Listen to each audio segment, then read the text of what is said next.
Throw it, throw it, throw it!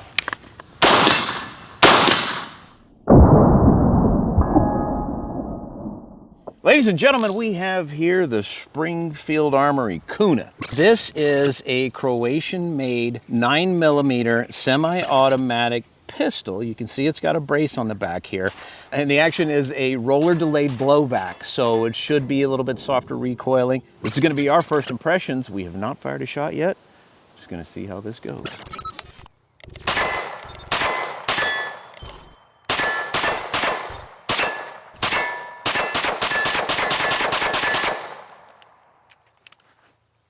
Aha.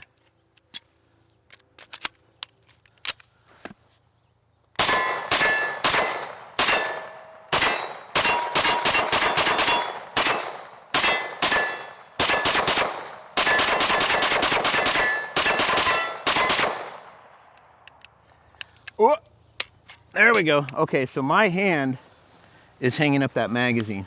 There's not a lot of space right here because my big hand hangs out underneath the mag well. It's hanging up on that magazine. So when I press, it should drop clear, but my hand is hanging it up. So that's my fault.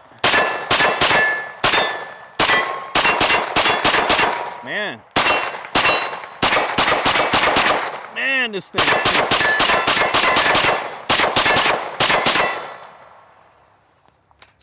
There we go, free and clear.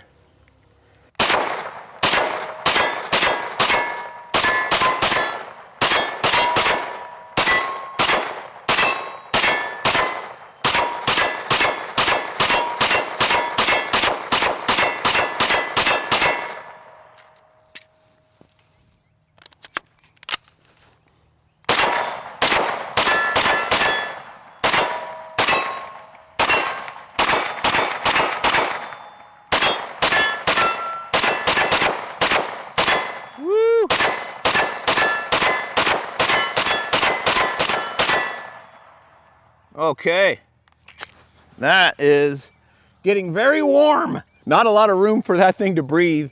So the heat on that front hand is getting pretty significant. And it's, you know, in the high 80s right now. We're warming up.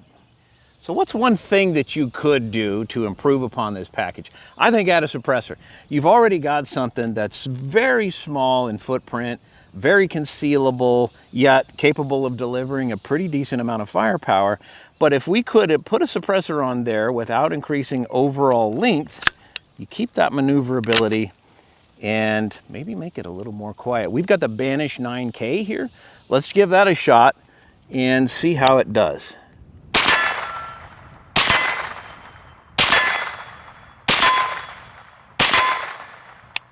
That's good. There's a little bit of blowback. I'm able to pick it up even though we've got a pretty good breeze, but the sound savings are impressive. Okay, so we're switching up to the Banish 9, which, as you can see, adds a little more length, but still not too much in your overall length. Very maneuverable. We are, by the way, running 115 grain AAC FMJ, so nothing fancy, just range practice ammo, not subs, but still getting pretty good performance out of this can.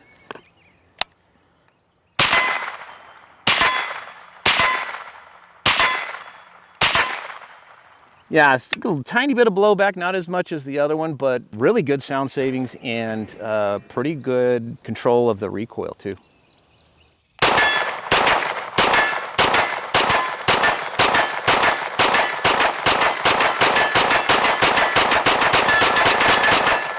Wow! All right, that's going to conclude our initial impressions of the Springfield Armory Kuna. Man, I want to say that there are a couple of niggling things that I don't like about it, but overall, extremely good performance. It's been very reliable. Right now, let's switch over to ergonomics and give you more details about that. All right, let's jump into the ergonomics on the Kuna here. Now we've got a 6-inch barreled pistol in 9mm, and again, 30 round magazines, but let's start all the way at the back. We've got this kind of tail hook like brace on the back, which interestingly, you've got a loop here for a sling if you wanted to round one through, but also a QD well in the very end which doesn't make a whole lot of sense if you're shouldering this, but we're not shouldering braces. Then of course it folds right here in the middle. Good size grip. It's somewhere in the middle. It's not too big. It's not too small. It's certainly not as big as like a MOE-K from Magpul. The fire control, somewhat reminiscent of HK with the red and white indicators there. It's at a bit of an angle. One thing I'll say that I've noticed is switching it off is easy with the thumb, but to switch it back up, when we first started, it was really difficult. So I just started doing this technique instead. And I found that working for me. It's gotten easier since we've run through it, but now we're a little over 500 rounds, so having some good break in there. It is fully ambidextrous, so the controls are mirrored both sides. You've got a mag release, bolt release on both sides, and then moving forward, you've got a charging handle, which is non-reciprocating. It is reversible, so you can switch it fully over to the other side for folks who are left-handed. The only other thing that I've noticed ergonomically is with my big hand, you know, there's not a lot of room up here, so we were struggling a little bit to get mags to drop because my hand is basically holding them in place. So when I get my hand out of the way, it drops free and clear, no problem whatsoever. Moving forward, you've also got M-lock slots on, there's two sections right here forward. So for sighting, the Kuna comes with iron sights, and these are actually pretty cool. You've got a couple of options here. You've got the low pro setting here, where you've got a U in the back and then a white dot up front. If you put a riser up, you could probably see straight underneath your optic there. But you've also got the option to pop your sights up. And as you can see, they are adjustable. So pretty cool to have a couple of options that should be good for sighting the Kuna. Okay, two-part question for the Pew Pew Tacticians out there, and I want you to hit me up in the comments. Let's get this discussion going. First off, what do you see the role of a pistol like this? And part two, how would you set it up? Would you go with a high-rise optic, or would you keep it low for your height over bore? Let us know in the comments. We want to hear from you. So on to our accuracy portion. We're going to fire 10 rounds of practice ammo and then 10 rounds of defensive ammo and just see how they group, again, from 7 yards, just to see how accurate we can put those groups together. But we'll also back out to the 25 yard. We'll start off with 115 grain AAC.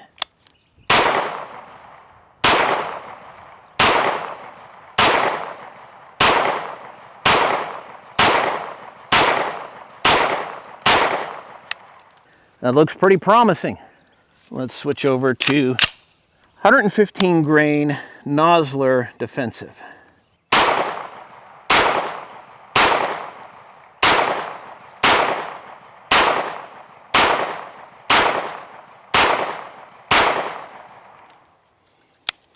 Okay, so pushed out to the 25. Now we're going to switch back to AAC 115 grain. Aim for the center bullseye and put a group of 10 together just to see what kind of accuracy we can expect.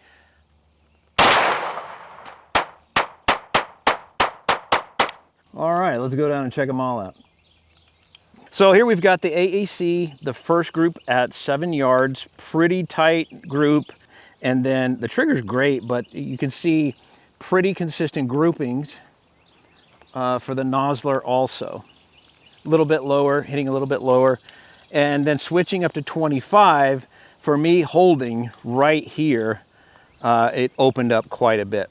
That's all me, but just watching that dot, trying to hold it in the center, and then occasionally breaking a shot as it's drifting through. That's the kind of accuracy. I think that's pretty reasonable at 25 yards for a pistol this size. So we're going to use the Garmin C10 to try to find out what kind of velocity we're getting out of the 6-inch barrel we're shooting again.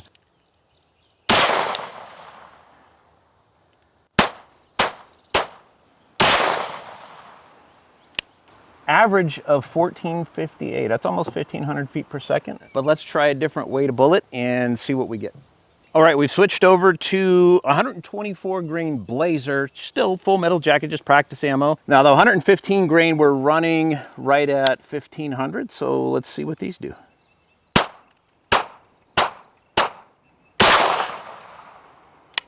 Interesting. So our average is 1200, 2.7, so 1200 feet per second. Difference of 300 feet per second for just a few grains more. Good to know. So one of the things that I really like about the Kuna is the trigger. You've got a nice flat face bow that is pretty wide, so it's very comfortable no matter where you're coming to contact with it. Fairly light also. We measured this at about 3 pounds on the Lyman digital gauge. You got a little bit of pre-travel here, but there's an immediate wall, and then it breaks. Pretty crisp, a little bit of more travel there, and reset right away. Great trigger. Final thoughts on the Springfield Armory Kuna. This has been a great shooting firearm. I've really appreciated how easy it is to maneuver around, how controllable it is. The roller delayed, I'll say this, because of the way this works and how it comes into contact with your body, if you're on the leaner side, which I don't have that problem, it can be a little rough, a little jarring up against the collarbone. But if you got a little more meat on your bones, then this soaks in pretty well. But it does kind of create a pivot point, and when you're trying to lock that dot down, the roller delay does a good job of keeping that recoil relatively tame.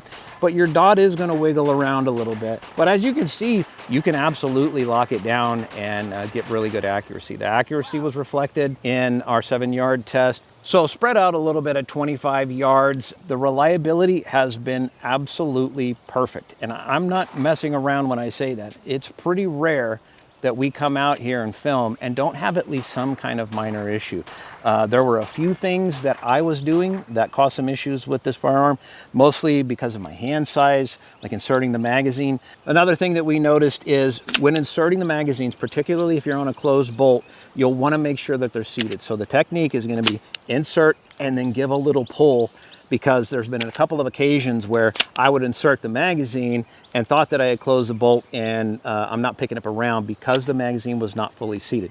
It's not the firearm's fault. You got to pull it, push it in there. It's pretty close tolerances, and then give it a tug to make sure that it's actually locked up. But other than that, over 500 rounds. We've used defensive, 3 different brands, and some practice ammo, and 0 failures whatsoever. So I'm really impressed with this firearm overall. 2 negatives that I would point out for this, they're very minor. The safety is easy to activate, but because of the angle, it's getting a little bit better, but I've noticed that it's really tough to re-engage it, like to turn it off. Safety off is great, but right here, it's a little bit more of a struggle. And so what I just started doing was just sweeping it with my trigger finger actually kind of bowed up, and that feels a little bit easier. But I also think that it is working in, so it could possibly get better with more use. The other thing is, if you run 3 mags through it, there's not a lot of space up here, and it is going to get hot. We ran it with a suppressor, experienced the same thing. You know, it is what it is. You've only got a few inches of forward grip right here, and depending on your hand size, you're either going to need a glove or maybe to put some kind of rail covers or something like that that would help deflect some of that heat. That's nitpicking because this thing is really solid. Like we've really enjoyed the performance, and it's worked well for both of us that have been shooting. While we're at it, in the realm of 9mm, the last review that we had that was kind of similar to this is going to be the Daniel Defense pistol caliber carbine. Click over and check it out.